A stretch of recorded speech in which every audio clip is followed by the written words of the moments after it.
This is an iHeart podcast.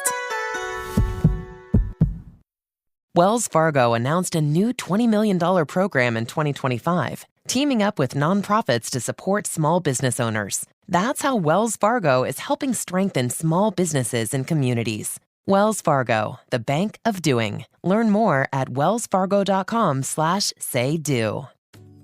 She's seen Encanto more times than she can count.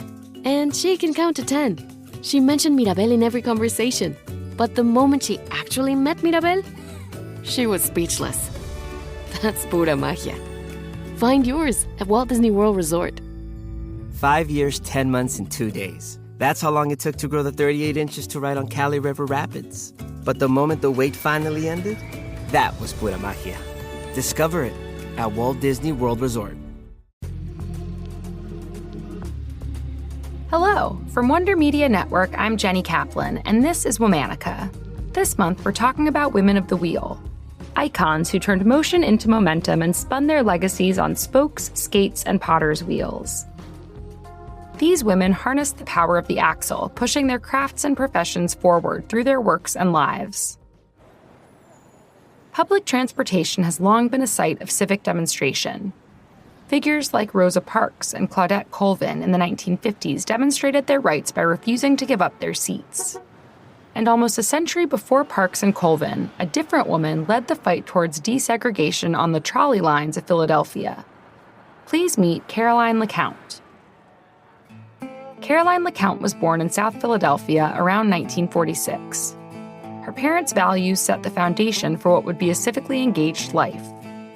Her father, a cabinet maker and carpenter, was active in the Underground Railroad and would often hide runaway slaves in coffins in their basement. In 1863, Caroline graduated at the top of her class from the Institute for Colored Youth, the nation's first college for Black Americans. It was there she met her future fiancé, Octavius Caddo, a fellow educator and civil rights activist. After graduation in 1865, Caroline began teaching at the Ohio Street School, and by 1868 she became the principal. Caroline worked there for nearly 50 years, advocating for racial reform for Black students and teachers in the Philadelphia school system. Her civic impact was also felt outside the classroom. Caroline was not only a teacher during the Civil War, but also an officer in the Ladies' Union Association, a group that organized fairs and supply collections to aid the first ever African-American troops stationed at Camp William Penn. The Ladies' Union Association carried supplies up to the troops via streetcars. Even outside war efforts, streetcars during this time were the central mode of public transportation.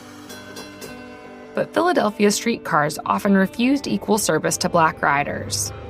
Of the city's 19 streetcar and railroad companies, 11 of them refused to admit Black riders. The remaining 8 reluctantly allowed them to ride, but forced them to stand at the front of the platform with the driver, even when the seats were empty. In many parts of Philadelphia, Black people had to walk or hire expensive carriages. To protest, Black riders would often defiantly board streetcars, knowing they would be forcefully removed. They would then appeal to the courts and seek redress in the courtroom and from public opinion. Caroline and her fiancé Octavius worked alongside others to organize petitions, lobby, and practice civil disobedience. The fight was successful. In 1867, Pennsylvania passed a state law banning streetcar segregation, nearly 100 years before segregation was formally deemed unconstitutional. Just 3 days after the law was enacted, Caroline and a friend attempted to board a streetcar. The driver refused to let them on. Caroline notified the police of the conductor's behavior, and he was arrested and fined $100. This sent a message to other conductors that the desegregation of streetcars would be enforced by law. Caroline and Octavius never got the chance to marry. In 1871, Octavius was assassinated by a white man on Election Day for encouraging Black Americans to exercise their right to vote. After his death, Caroline renamed the Ohio Street School in his honor. Caroline passed away in 1923 at the age of 77. The segregation of streetcars was a direct example of how racial hierarchies manifest in public spaces. Caroline invigorated her community to defy laws they knew were unjust. Caroline Lecount is memorialized as the first Black woman in Philadelphia to have streets dedicated in her name. All month, we're talking about Women of the Wheel. For more information, find us on Facebook and Instagram at Womanica Podcast. Special thanks to Liz Kaplan, my favorite sister and co-creator. Talk to you tomorrow.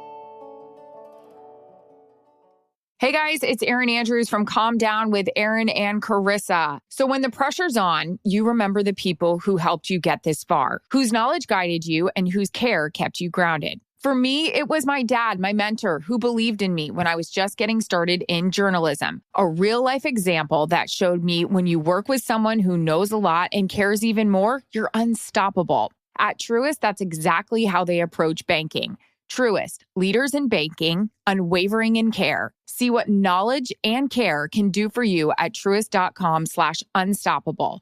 Truist, member FDIC, leading based on top 10 commercial bank. She's seen Encanto more times than she can count. And she can count to 10. She mentioned Mirabel in every conversation. But the moment she actually met Mirabel, she was speechless. That's pura magia. Find yours at Walt Disney World Resort. 5 years, 10 months, and 2 days. That's how long it took to grow the 38 inches to ride on Cali River Rapids. But the moment the wait finally ended, that was pura magia. Discover it at Walt Disney World Resort. This is an iHeart podcast.